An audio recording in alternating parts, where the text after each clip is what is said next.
It's 6:45 a.m. The world is quiet. And while most are still tangled in dreams or scrolling aimlessly through their phones, a few are already winning. Not because they have more money, not because they're smarter, but because they understand one truth.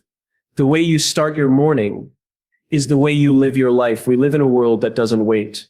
The moment we open our eyes, we're already behind. The moment our feet hit the floor, we're sprinting, not towards something meaningful, but away from something essential, ourselves. The very first sounds we hear each morning aren't birds or the soft rustle of life outside our window.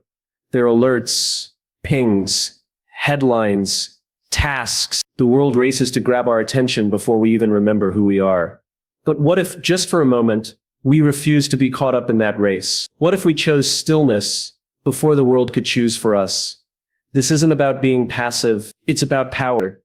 It's about reclaiming your mind before the world hijacks it. We think power looks like motion, like action, like forward movement. But real power, it starts in stillness. Because the person who starts the day rooted in themselves is the one who doesn't get uprooted by chaos. You see, our minds are like sponges. In the morning, they're dry, eager, impressionable. The first thing we soak in sets the tone for the entire day. Is it panic, obligation, comparison, or is it clarity, calm, purpose? 5 minutes. That's all it takes. 5 minutes to decide that you will begin, not react. 5 minutes to sit in silence and simply breathe. You don't need an app. You don't need a plan. You don't need to light a candle or chant a mantra. You just need space between your thoughts, between your breaths, between the stimulus and your response. Stillness is not the absence of progress. It is the beginning of it. It's in those silent moments that ideas form, that fears speak, that truth emerges. It's in those quiet spaces that we reconnect with who we are, not who the world tells us to be. You might think this sounds idealistic, but it's not. It's science. It's practical. It's necessary. Studies show that even 10 minutes of mindfulness in the morning can reduce cortisol's levels, the stress hormone, by over 30. That's not just a number. That's your nervous system saying thank you. That's your heart beating slower, your shoulders dropping an inch, your thoughts becoming more your own. Think about that. A 30% reduction in stress before you've even started your day, before the meeting, before the commute, before the world asks anything of you. You've already done the one thing it can never do for you. Take care of your mind. This isn't about luxury, it's about leadership. Because the greatest leaders are not the loudest. They're the ones who pause, the ones who think before they speak, who reflect before they react, who connect before they correct. They don't start the day by asking, what do I have to do? They ask, who do I want to be? That's the question stillness allows you to answer. Oprah Winfrey, one of the most successful, influential individuals of our time, starts her day in silence. Not because she has nothing to do, not because she's immune to pressure or urgency, but because she understands that real direction comes from within. That clarity isn't something you stumble upon in the chaos of your inbox. It's something you cultivate in the calm before it. It's easy to dismiss this practice as optional, as something for people with time. But let me ask you this. Do you really have time not to do it? How much of your day is wasted in reactivity, in stress, in second-guessing decisions made from a place of tension? What if 5 minutes of stillness in the morning could save you hours of distraction, anxiety, and emotional misfires throughout the day? This is not about adding one more task to your plate. It's about clearing space off of it. It's about making room for intention. You wouldn't build a house without first laying a foundation. Why build a day, one conversation, one challenge, one moment after another, on top of a mind that's scattered and shaken? Stillness is not the opposite of productivity. It's the prerequisite for it. It's the pause that sharpens the blade. The moment that allows you to respond instead of It's not just 5 minutes of calm. It's 5 minutes of reclaiming your life. Because that's what we're doing when we pause. We're saying to the world, you don't get to tell me who I am today. We're saying, I choose. I choose what thoughts I carry. I choose the emotions I lead with. I choose the energy I give others. You don't need to be perfect. You don't need to sit cross-legged on a mountain. You just need to stop before the noise starts. And if you think you don't have time, remember, every moment you give away without thought is a moment you never get back.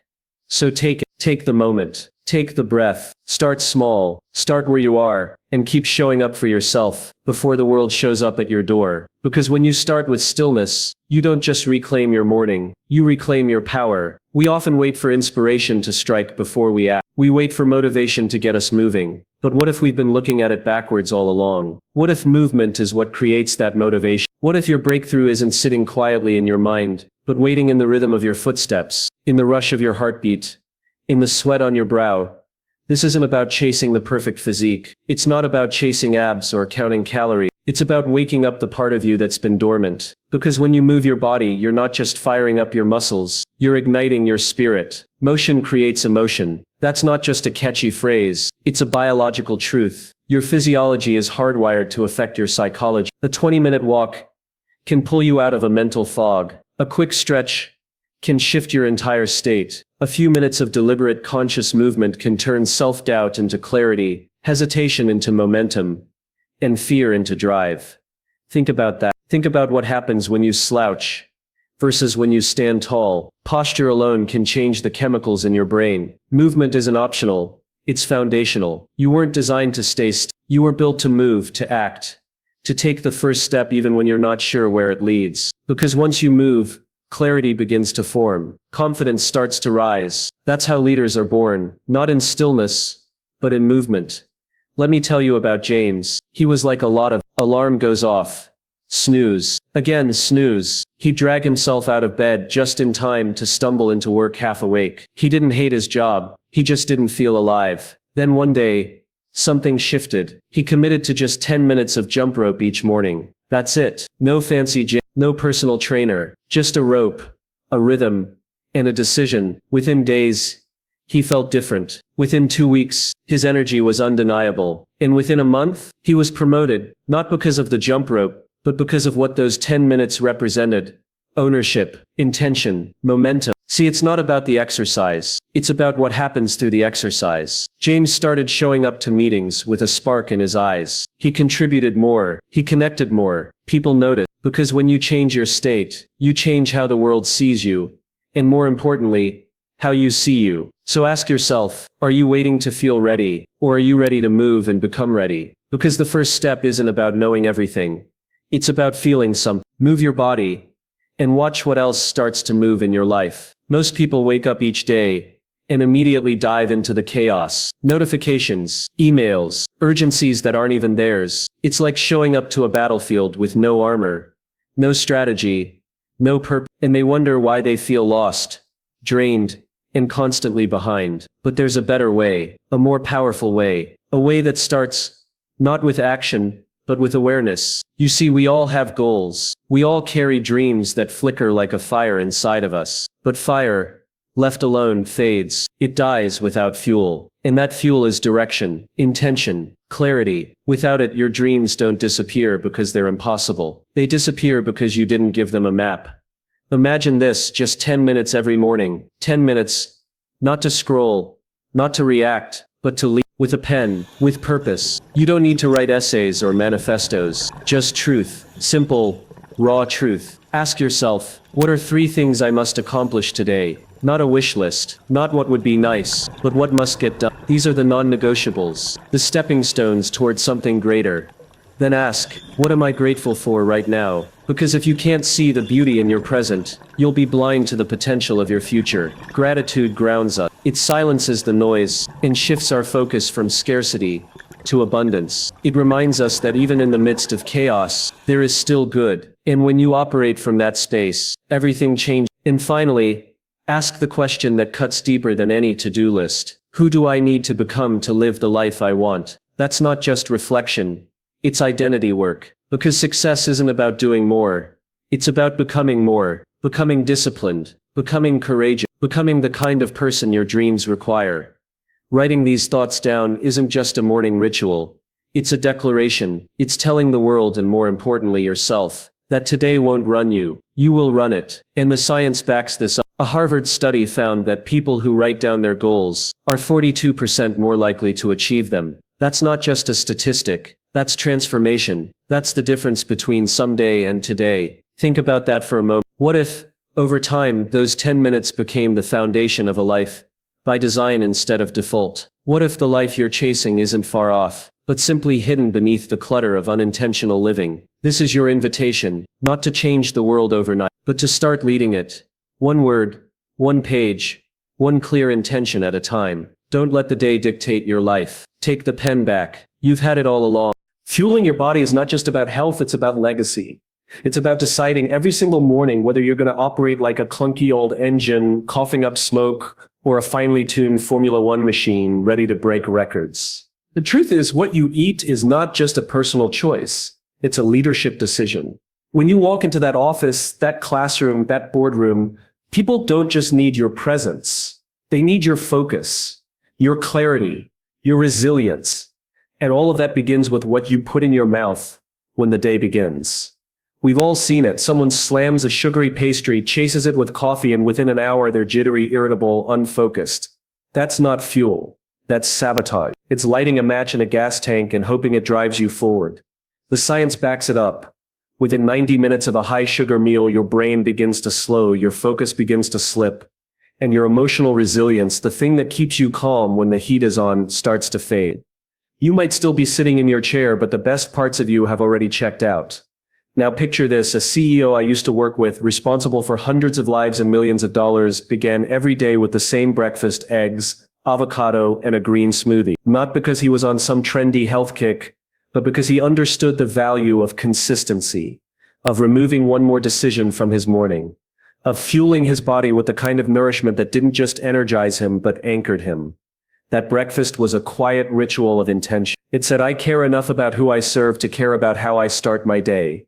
Eating like you give a damn about your future means understanding that your body is not a garbage disposal. It's a power plant. And you are the engineer. When you feed it protein, healthy fats, and low glycemic carbs, you are not just avoiding a crash. You're building capacity. You're choosing mental stamina over mental fog. You're preparing yourself for the hard conversations, the bold decisions, the unexpected curveball. This isn't about perfection. It's about purpose. Every time you fuel up, ask yourself, am I eating like someone who plans to make a difference today? Because your future is shaped in the ordinary moments, not the big speeches or the high-stakes meeting, but in what you choose to eat while the world is still quiet, before the emails start flying, before the pressure sets in. You don't need to be perfect. You just need to be intentional. Skip the sugar bombs. Ditch the donut. Not because someone told you to, but because the work you're here to do matters. Because your ideas deserve a clear mind. Because the people counting on you deserve your best. Eat like you give a damn. Because the future does. Every day we wake up and the world is waiting. Notifications ping before our eyes are fully open. Headlines flash with urgency. Emails, messages, breaking news. It's all a race to grab our attention, to tell us what to think, what to fear, and what we're missing. But before the noise, before the chaos, we are gifted with a rare and fleeting moment. A moment when the world is still quiet. A moment that belongs to you. The question is, what will you do with it? That first sliver of your day is not just a transition from sleep to wakefulness. It's a sacred space, a window of possibility where you decide the direction of your life. And in that space, you can make a choice that will determine more than your morning. It will shape your future. The choice to feed your mind before the world distracts it. It sounds so read 10 pages of a book. Listen to a podcast that lifts you. Watch a TED Talk that makes you think. But in a world that thrives on distraction, simplicity is revolutionary. We live in a time when being busy is a badge of honor, when constant connectivity is mistaken for productivity. But deep down, we know that true growth, real lasting transformation happens in the quiet, in the consistent, in the conscious decision to learn something new every single day. And the numbers don't lie. 10 pages a day, that's not much. It's a coffee break, a scroll through social media, a few stops on the subway, but stretch that over a year and you've consumed 18 books, 18 new perspectives, 18 mentors whispering wisdom into your ear, 18 chances to understand the world and yourself a little better. That's not just information, that's transformation. Because knowledge is never passive. It changes us. It sharpens our thinking, softens our judgments, opens our minds, and perhaps more importantly, it reminds us that we are not finished, that there is always more to learn, more to become. It's easy to forget that in the daily grind, when responsibilities pile up and life demands everything we have. But when we choose to learn something new each day, we're not just adding to our intellect, we're reclaiming our identity. I met a woman named Sarah once, a single mom of two. She told me she wakes up 30 minutes early every day, just to read. She doesn't do it to get ahead in business, or impress anyone. She does it because, in her words, it's the only part of the day that belongs to me, and it's where I remember who I am. That's not a productivity, that's not a habit. That's a lifeline, a moment of stillness in a storm, a personal revolution. And here's the truth. The world isn't going to slow down. The distractions aren't going away. The noise isn't going to get quieter. If anything, it's only getting louder. More alerts, more updates, more opinions. But in that noise, you still have a choice. You can let the world dictate your thoughts, or you can anchor yourself in growth, in curiosity, in intention. There is a kind of power in learning that no one can take away from you. It's the power to pause before you react, to see through the noise, to rise above the fear. When you feed your mind first, you stop living at the mercy of the world, and start living on your own terms. And that is freedom. This isn't about self-help. It's about self-leadership. It's about becoming the kind of person who leads their life, not someone who's dragged through it by external forces. Every time you learn something new, you are casting a vote for the person you want to be. You are stepping toward your future with intention, not inertia. And let's be honest, life is hard. The unexpected happens. The plans fall apart. The people we count on disappoint us. But in those moments when life shakes us, it's not our titles or our to-do lists that hold us up. It's the inner scaffolding we've built. It's the knowledge, the insight, the strength of mind we've been feeding day by day, moment by moment. That's what makes us resilient. That's what makes us unshakable. The beauty of this practice of learning something new each day is that it asks so little but gives so much. A few pages, a few minutes, a small commitment that yields exponential return. Not just in what you know, but in who you become. It sharpens your intuition, expands your vocabulary, informs your decisions. It allows you to walk into rooms and bring value, to raise children who think critically, to lead teams with vision, to love with more understanding, to live with more purpose. We spend so much time trying to fix the world, trying to fix the economy, politics, society, but the greatest impact we'll ever have begins with our own mind. When we feed them, challenge them, stretch them, we begin to see the world differently, and that's how change begins. One mind, then another. One morning, then another. Not by force, but by example. So tomorrow morning, before the headlines, before the emails, before the world lays its claim on you, make a different choice. Pick up a book, put in your headphones, feed your mind with something that lifts you, something that reminds you of what matters, something that stretches the edges of what you thought you knew. You don't need hours, you don't need a plan, you just need a decision. You see, transformation doesn't happen in a single moment. It happens in a series of small ones. A book opened, a sentence underlined, a podcast that sparks an idea. These are the moments that stack into a different future. A future where you are no longer a passive recipient of information, but an active creator of your own growth. So don't wait for permission. Don't wait for life to slow down. Don't wait until you feel ready. The world may never stop shouting, but in the middle of it all, you can choose silence. You can choose learning. You can choose to feed your mind before the world distracts it. And in that choice, you're not just learning something new, you're remembering who you really are. Before 8 a.m. you can anchor your life, not with pressure, not with hustle culture, but with presence, intention, and small victories. You don't need to do all 10 things the internet tells you. Just choose 5 that matter, and own your morning. Because once you learn to lead your morning, you learn to lead your life.